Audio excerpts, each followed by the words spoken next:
하나님 말씀 함께 보겠습니다. 오늘 함께 보신 하나님 말씀은 역대하 6장 26절에서 42절까지입니다. 역대하 6장 26절에서 42절까지 우리 같이 함께 한 목소리로 함께 읽도록 하겠습니다. 함께 읽겠습니다. 시작. 만일 그들이 주께 범죄함으로 말미암아 하늘이 닫히고 비가 내리지 않는 주의 형벌을 받을 때 이곳을 향하여 빌며 주의 이름을 인정하고 그들의 죄에서 떠나거든 주께서는 하늘에서 들으사 주의 종들과 주의 백성 이스라엘의 죄를 사하시고 그 마땅히 행할 선할 길을 가르쳐 주시오며 주의 백성에게 기업으로 주신 주의 땅에 비를 내리시옵소서. 만일 이 땅에 기근이나 전염병이 있거나 곡식이 시들거나 깐부기가 나거나 메뚜기나 황충이 나거나 적국이 와서 성읍들을 에워싸거나 무슨 재앙이나 무슨 질병이나 나를 막론하거늘 한 사람이나 혹 주의 온 백성 이스라엘이 다 각각 자기의 마음에 재앙과 고통을 깨닫고 이 성전을 향하여 손을 펴고 무슨 기도나 무슨 간구를 하거든 주는 계신 곳 하늘에서 들으시며 사유하시되 각 사람의 마음을 아시오니 그 모든 행위대로 갚으시옵소서. 주만 홀로 사람의 마음을 아심이니이다. 그리하시면 그들이 주께서 우리 조상들에게 주신 땅에서 사는 동안에 항상 주를 경외하며 주의 길로 걸어가리이다. 주의 백성 이스라엘에 속하지 않은 이방인에게 대하여 또 그들이 주의 큰 이름과 능한 손과 표심팔을 위하여 먼 지방에서 와서 이 성전을 향하여 기도하거든 주는 계신 곳 하늘에서 들으시고 모든 이방인이 주께 부르짖는 대로 이루사 땅의 만민이 주의 이름을 알고 주의 백성 이스라엘처럼 경외하게 하시오며 또 내가 건축한 이 성전을 주의 이름으로 일컫는 줄을 알게 하옵소서.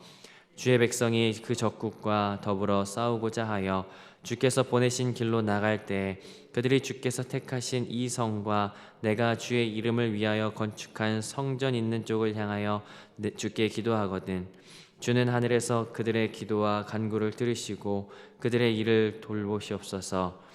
주께 범죄하지 아니하는 사람이 없사오니 그들이 주께 범죄함으로 주께서 그들에게 진노하사 그들을 적국에게 넘기심에 적국이 그들을 사로잡아 땅의 원근을 막론하고 끌고 간 후에 그들이 사로잡혀간 땅에서 스스로 깨닫고 그들을 사로잡은 자들의 땅에서 돌이켜 주께 간구하기를 우리가 범죄하여 패역을 행하며 악을 행하였나이다 하며 자기들을 사로잡아간 적국의 땅에서 온 마음과 온 뜻으로 주께 돌아와서 주께서 그들의 조상에게 주신 땅과 주께서 택하신 성과 내가 주의 이름을 위하여 건축한 성전 있는 쪽을 향하여 기도하거든 주는 계신 곳 하늘에서 그들의 기도와 간구를 들으시고 그들의 일을 돌보시오며 주께 범죄한 주의 백성을 용서하시옵소서.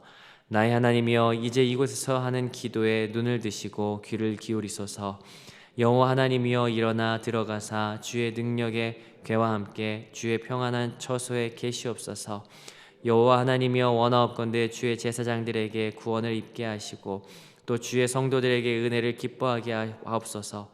여호와 하나님이여 주의 기름 부음 받은 자에게서 얼굴을 돌리지 마시옵고 주의 종 다윗에게 베푸시는 종을 기억하시옵소서 하였더라. 아멘. 성경은 저마다 시간을 담고 있습니다. 복음서는 예수님의 탄생부터 죽음까지를 기록하고 있고 사도행전은 예수님의 승천부터 바울의 압송까지 그리고 있습니다. 그런데 성경 66권 가운데 아마 가장 긴 역사를 담은 책을 꼽아라라고 한다면 역대기를 꼽을 수 있을 것 같습니다. 자그마치 수천 년의 시간을 담고 있죠.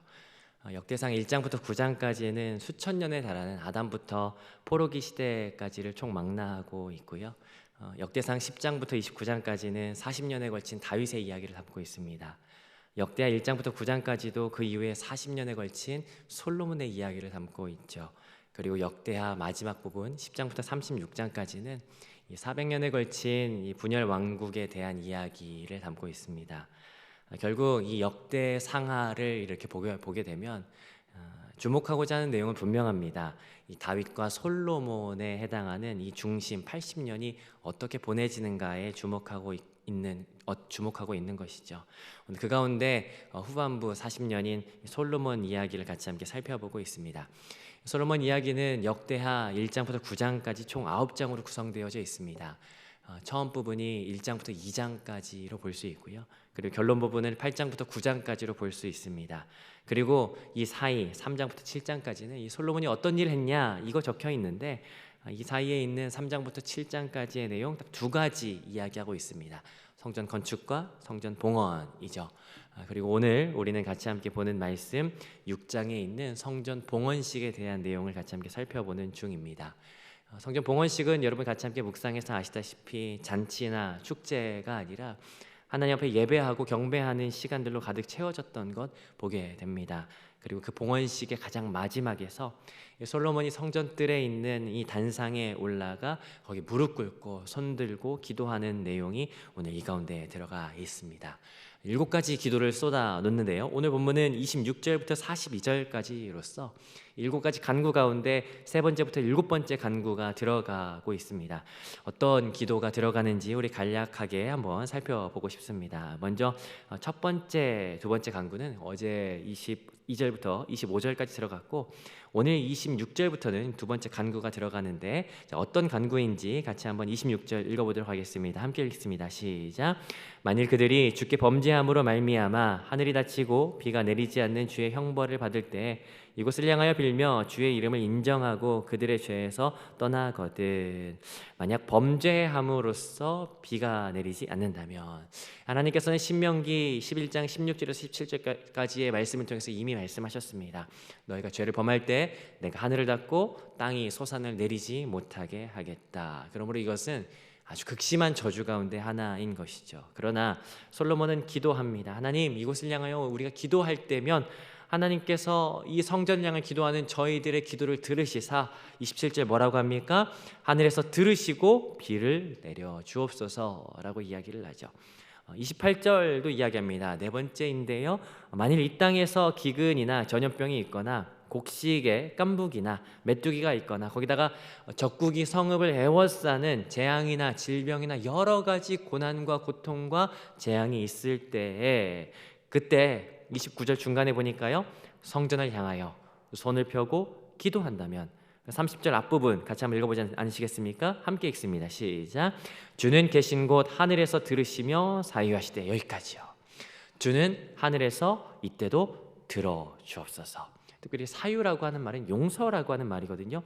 용서해 주십시오. 그리고 우리를 이 고난과 재앙에서 건져 주십시오라고 간구합니다. 32절부터 33절까지 다섯 번째 기도도 이렇게 들어갑니다. 32절, 특별히 이때는 이방인을 위한 간구가 들어가죠. 하나님, 이방인이라 할지라도 이들이 성전을 향해서 기도할 때면 33절 어떻게 된답니까? 그들도 주의 백성 삼아 주옵소서. 사실은요, 이날 이들이 하나님 앞에서 봉헌식하는 이 날은 이들의 민족성이 가장 크게 불타는 날이지 않을까 싶습니다. 그럼에도 불구하고 이방인을 위해서 기도하는 거예요. 굉장히 뜻밖의 기도이지 않을까 싶습니다. 그러나 뜻밖의 기도이지만 이 기도는 하나님의 마음을 가장 잘 품은 기도이죠.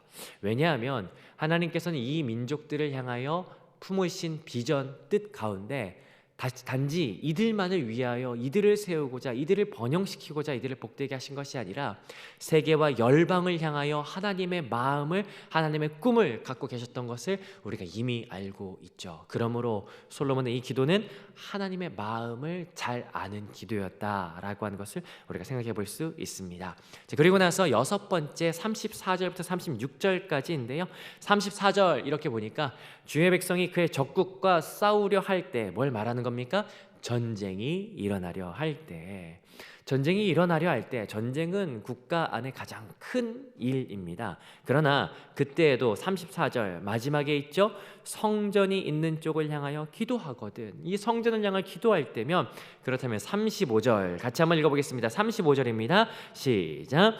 주는 하늘에서 그들의 기도와 간구를 들으시고 그들의 일을 돌보시옵소서. 하나님 들으시고 우리를 돌봐 주시옵소서라고 간구하는 거죠. 자, 그리고 마지막 7번째 37절부터 39절까지입니다. 자, 37절 우리 한 목소리로 함께 읽어보겠습니다. 시작. 그들이 사로잡혀간 땅에서 스스로 깨닫고 그들을 사로잡은 자들의 땅에서 돌이켜 주께 간구하기를 우리가 범죄하여 패역을 행하며 악을 행하였나이다 하며. 자, 마지막은 어떤 때를 이야기하는 겁니까? 포로로 끌려갔을 때.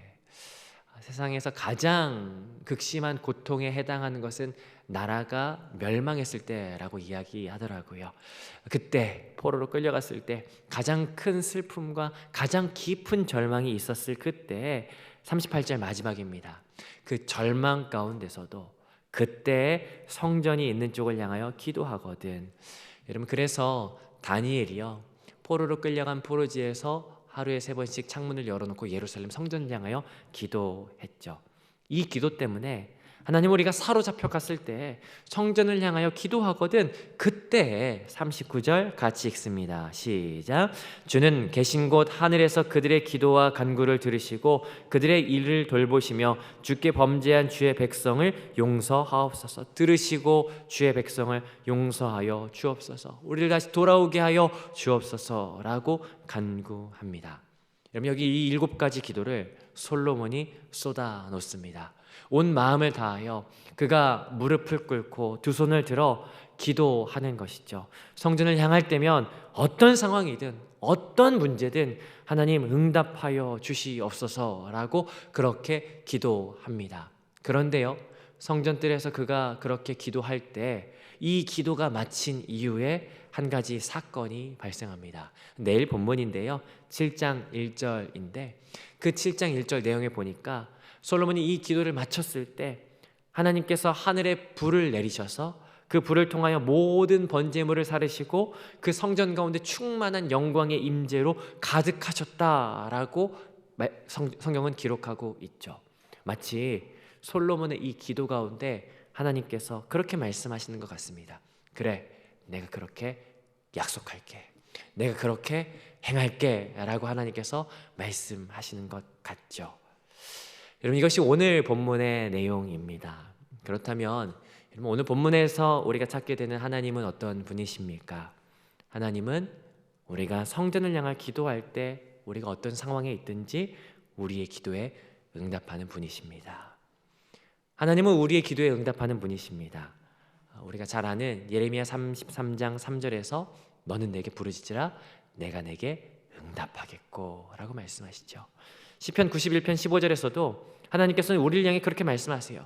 그가 내게 간구하리니 내가 그에게 응답하리라 라고 응답을 약속하세요.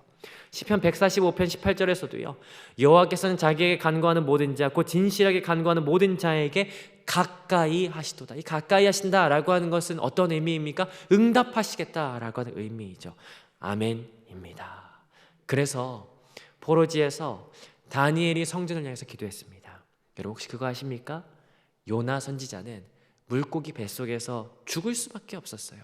그러나 성전을 기억하며 요나서 2장에 보니까 기도하더라고요. 하나님의 구원을 바라며 성전을 향해 기도할 때, 하나님의 회복을 바라며 하나님 앞에 기도할 때, 그때 하나님께서 구원하시며 역사하시는 것을 보게 됩니다. 근데 여러분, 그거 아십니까? 예수님이 우리의 진짜 성전이 되십니다.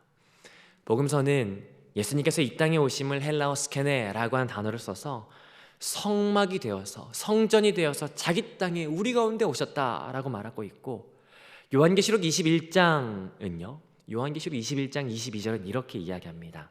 성 안에서 내가 성전을 보지 못하였으니 이는 주 하나님 곧 전능하신 이와 및 어린 양이 그의 성전이심이라. 이 사도 요한이 마지막 새 하늘과 새 땅의 환상을 보는데 그 가운데서 막 둘러보는 거예요. 성전이 없습니다. 왜 성전이 없지? 알고 보니까 예수님이 성전이 되시기 때문에. 여러분, 예수님이 성전 되십니다. 그러므로 우리가 성전 되신 예수님을 향해서 기도할 때 하나님이 들으십니다. 예수님께서 성전이 되셔서 디모데전서 2장 5절에 보니 하나님과 사람 사이의 유일한 중보자가 되신다라고 이야기해요. 여러분, 그렇기 때문에 우리가 예수님의 이름으로 기도할 때 하나님이 들으십니다. 그 어떤 상황에 있다 할지라도, 어느 가운데 있다 할지라도 그들 가운데 성전을 향해 기도할 때 하나님께서 내가 그 기도를 듣겠다라고 약속하신 것처럼 성전 대신 예수 그리스도의 이름으로 우리가 기도할 때면 예수님께서 들으시고 응답하신다라고 하는 것이죠. 그렇다면 오늘 우리에게 주시는 교훈은 무엇입니까? No other name. 오직 예수, 그 이름이 우리 가운데 능력이 되고 그 이름이 우리 가운데 기도의 길이 된다라고 하는 것을 오늘 우리가 교훈으로 삼을 수 있습니다. 혹시 여러분의 인생 가운데 하늘이 닫혀서 은혜가 막혀 있는 분 있으십니까? 은혜의 단비가 필요한 분 혹시 있으십니까? 예수님의 이름으로 기도하십시다. 여러분, 혹시 전쟁 가운데 놓여 있으십니까? 그 전쟁이 세계와 열방 가운데 일어나는 물리적인 전쟁일 수도 있지만, 그러나 생각해보면 우리의 가정 안에, 내 마음 안에 전쟁이 일어날 수 있죠. 여러분, 그때 우리가 예수님의 이름으로 기도하면 주께서 들으시겠다라고 오늘 말씀 가운데 약속하십니다. 포로로 끌려가 있는 상황이 있으십니까? 무언가 노예로 사로잡혀 있는 분이 있으십니까? 요즘에 사로잡힌 사람들 굉장히 많다라고 이야기하더라고요.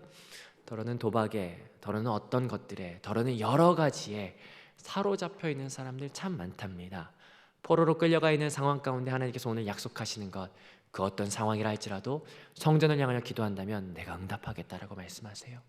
오늘 사로잡혀 있는 분이 있으시다면 우리의 성전 되신 예수 그리스도의 이름으로 기도하실 때 하나님께서 우리 가운데 응답하신 놀라운 역사를 보여주실 것입니다. 여러분, 이방인이 주의 백성 되기를 원하시는 분 있으십니까? 더러는 가족의 구원이 필요하고 내 친구의 구원이 주의 자녀가 되기를 원하시는 분이 있으십니까? 그렇다면 예수 그리스도의 이름으로 기도하십시오. 그때면 하나님께서 들으시고 응답하십니다. 기근과 전염병과 혹 더러 우겨싸임으로 인하여 내 마음의 압박감과 내 물질의 압박으로 말미암아 내 삶이 곤고하십니까? 여러분, 기도하십시오. 예수 그리스도의 이름으로 기도하실 때 하나님께서 우리 가운데 응답하시겠다 약속하십니다. 여러분, 왜 그렇게 금요기도에 나와서 주여 주여 주여 기도하는지 아십니까? 그 이유가 바로 여기에 있죠. 누구든지 내 이름으로 기도할 때, 성전을 향하여 기도할 때 내가 듣고 응답하겠다라고 주님께서 약속하셨기 때문입니다. 오늘 우리 하루의 삶 가운데 예수 그리스도의 이름이 우리 입술 가운데 머무는 오늘 하루 되시기를 주님의 이름으로 축복합니다. 오늘 묵상을 이렇게 하면서 그런 찬양의 가사가 이렇게 떠오르게 됩니다. 우리 잘 아는 찬양인데, 슬픈 마음이 있는 자, 몸과 영혼 병든 자, 누구든지 부르시오. 그 다음 가사가 뭐죠? 예수 이름 부르시오. 그 이름을 믿는 자, 그 이름을 부르는 자, 그가 어떤 사람이든 그는 구원 얻으리. 오늘 우리의 삶 가운데 여러 가지 문제와 여러 가지 기도의 제목들이 있습니다. 그때마다 주의 이름을 부르며 누구든지 주의 이름을 부르는 자는 구원을 얻으리라. 주님의 이름으로 말미암아 구원함을 경험하게 되는 오늘 이 하루 되시기를 주님의 이름으로 축복합니다.